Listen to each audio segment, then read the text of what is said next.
বাজারে ছিল মনে হয়। পাঁচওয়ালারা আসলে এরা একটু ডাইনে বামে একটু কম দেয়, মানে দেয় ঠিকই, কিন্তু এক হুন্ডা দেখলে এক মনে করেন যে মাথা যায় গরমে। এরা পুরো বিরক্ত হয়ে যায় হুন্ডা দেখলে, বাসের ড্রাইভারেরা। মানে আপনারা মনে করেন যে সাইড চাইবেন না, আপনারা সাইড দিব না। আবার অনেকজন আছে মানে দেখলেই, বাসের ড্রাইভার যারা আছে আর কি, অনেকজন আছে আবার দেখলে বাইক এমনি ছাইরা দেয়। আর সবার হিসাবটা তো এক না। কিছুদিন আগে এই যাত্রাবাড়ি আমার সামনেই মানে এই রিক্সার থেকে, বুঝছেন, রিক্সার থেকে আপনার এই একটা মহিলা কানে জিনিস ছিল স্বর্ণের, রিক্সাতে বইসা ছিল। ওইটা আবার দেশে যাইতেছে বা আপনার অন্য কিছু, মানে যে যেটাই হোক, কোথাও হইতে পারে যাইতেছে।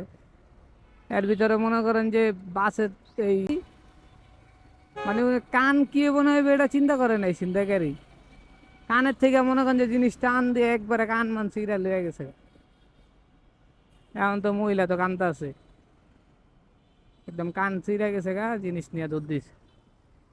যারাই আসবেন এদিকে খুব সাবধান, কানের জিনিস থাকলে ওন্না বা বোরকা দিয়ে ভালো মতো ঢাইকা পরাইলে আসবেন।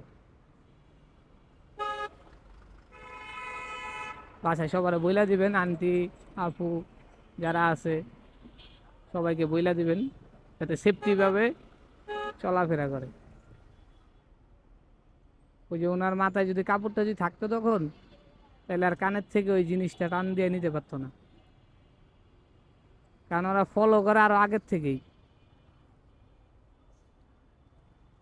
ঠিক আছে, আপনার আগের থেকে ওরা মনে করেন যে ফলো করবো, কি অবস্থা দেখবো, কোন জায়গায় সুযোগ পাইতেছে বা কি আসে বিষয় দেখা, যখন মনে করেন যে সুযোগ পাইবো তখন লই দৌড়। কারণ আপনার কান ছিল না কি ছিল এটা দেখে লাভ নেই, হয় জিনিস পাইছে হয় দৌড়। ওরা আর বিষয় ভেবেন কই আপনি।